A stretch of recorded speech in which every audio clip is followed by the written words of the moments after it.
Hello guys, my name is Ricardo Bahia. I'm a Brazilian freediver and instructor. The reason why I'm here today is to share with you guys a new freediving training method that I'm developing in the last few months. What I think can be a game changer in the way we train freediving outside the water. Sorry for my English, I'm not an English native speaker, but I'll try to do my best to be as clear as possible during this video. First of all, I have a disclaimer. Since this is a new method, at least I've never seen in any freediving book, I don't know how dangerous this method can be to your health, so I can recommend anyone to follow me in this training. In addition, this training must never be done alone. There are many ways to improve your static apneas. You can, for example, manipulate your metabolism by doing fasting or ingesting different kinds of foods. You can reduce your body weight. You can improve your lung capacity by doing stretching, or you can work on breathing techniques. But at the end, you always will need to work on physiological adaptation by exposing your body to high CO2 and low O2 levels. We usually do this by doing CO2 tables, O2 tables, or max statics, but one of the main challenges for static training is how to deal with the contractions, with the discomfort of the contractions. Sometimes it's very hard, it's very stressful for nervous system. So this training that I'm experimenting, that I'm describing here, can be very good alternative to expose your body to high levels of CO2 and low levels of O2 without discomfort or with minimum distress. There are some ways that you can train hypoxia with minimum discomfort related to CO2, but I never heard a method that you can train both high CO2 and low O2 with minimum discomfort. For example, if you want to train hypoxia isolatedly, you can go to altitude training, where your body is exposed to a constant low O2 pressure, but as you are breathing normally, you are removing CO2, so the discomfort will not be an issue. But you have to remember that freediving is different than to stay in a constant hypoxic environment. We have transitions from normoxia to hypoxia during the dive. And during the deep dive, you have a transition from hyperoxia to hypoxia. So you likely will need specific training methods to deal with these situations. This new training method was based on the incredible findings from a scientific study by Kobayashi and Sasaki, published in the Japanese Journal of Physiology in 1967. This study demonstrated that if you do a breath hold, breathe into a bag and rebreathing this air, you can reach near your blackout limit with minimum distress, with no contractions. This was a great evidence that not only CO2 is important to urge to breath, but also the absence of breathing movements, the air gets into your lungs and out your lungs, also play an important role in the urgent breath. So I was really curious about breath holding, rebreathing into a bag, and then I asked many freedivers if they already tried this. Most of them never tried, and few of them that tried could confirm to me that you really can reach a near blackout performance with no contractions and minimum discomfort, minimum distress. So I tried myself, and then I could also confirm this information. And then I got an insight that this would be amazing as a training method, because you can train high CO2, low O2 with no contractions. So there are many possibilities. Then I'm developing a protocol, a safe protocol, that you can have the minimum discomfort and and train transitions from normoxia to hypoxia. That's what I'm gonna show you now. So this is the material I'm using for this training. A simple plastic bag, 15 liters plastic bag, a snorkel, a tape, and I use also pulse oximeter, an adapted nose clip, and I will need this piece to improve the system. I need this piece that I took from a candle, or you can adapt and find any piece similar to this. It's important that the bag is made from a non-toxic material. I'm not sure if plastic bag is toxic or not, but you have to consider this when rebreathing into a bag. The first thing to do is to attach this piece on top of the snorkel. You will understand why. Because if you don't do this, when you are breathing, the bag can be stuck on the top of the snorkel. I will show you. So the importance to have a piece with that shape is to avoid that when you breathe through the bag,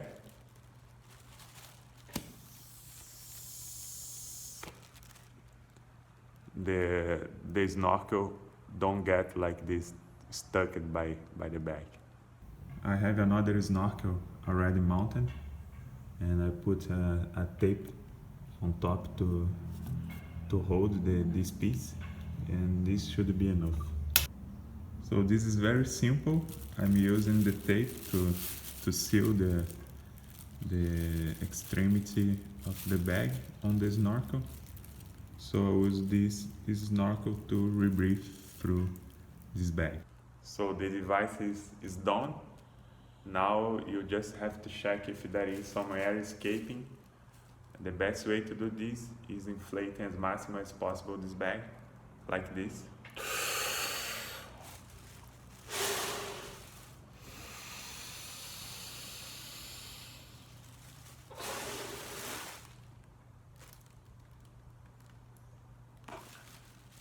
As you can see, no air is escaping, otherwise I would feel. And then you see the importance of this piece. This protects the top of the snorkel to get stuck in the bag. So the next step is to find a comfortable place to do a morning routine. I'd suggest at least 2 warm-ups until the first contraction, and then you go to rebreathe into a bag. So the idea is to do a normal breath hold when you feel the first contractions, and then you start to rebreathe into the bag. Otherwise, if you start rebreathing since the beginning, you're gonna have too much CO2, too much movements. So try to do as minimum movements as possible. Just rebreathe through the bag when you feel uncomfortable, and then we're gonna feel much better.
I'm okay. So by doing this, you can keep a low O2 saturation for as much as you can. You can stay doing this like 20 minutes. So I have to find the best time to do this. But it's incredible that you can control a low O2 saturation and do many transitions from normoxia to hypoxia. You have to interpret the bag as an extension from your lungs, so you are actually in a closed system where the levels of O2 and CO2 after a given time, for example 5 minutes, will be almost the same when comparing to a normal breath hold. What inspired me to do this type of training, to induce a hypoxia for a long period, was what I learned from the Holistic Freediving book by Eric Fatah. He proposed another method to do this, but I think with the bag device you can reach very good results for this purpose. So in conclusion, there are many possibilities for dry training using this bag device. I think I'm the first freediver to use this approach as systematic training method. We know that there are other applications to breathing into a bag, for example, for medicinal purpose, for people who suffer from hyperventilation conditions. They use this technique to regulate the CO2 levels in the blood, but they do this only for a few seconds. Also, I heard about musicians, winders, players. They use rebreathing into bags for exercises, some exercises, but also not like for the freediving purpose. I have to remember that this is a completely new method and we don't know how dangerous it can be to your health. We don't know what are the circulatory adjustments, how your heart behaves in such conditions, and also it's very easy to get into overtraining, doing too much of this kind of exercise, and very easy to get to the blackout point. So you have to be very, very careful. So I hope you enjoyed this video. I would be most pleased to hear your opinion, criticism, and please don't hesitate to contact me if you have any doubts.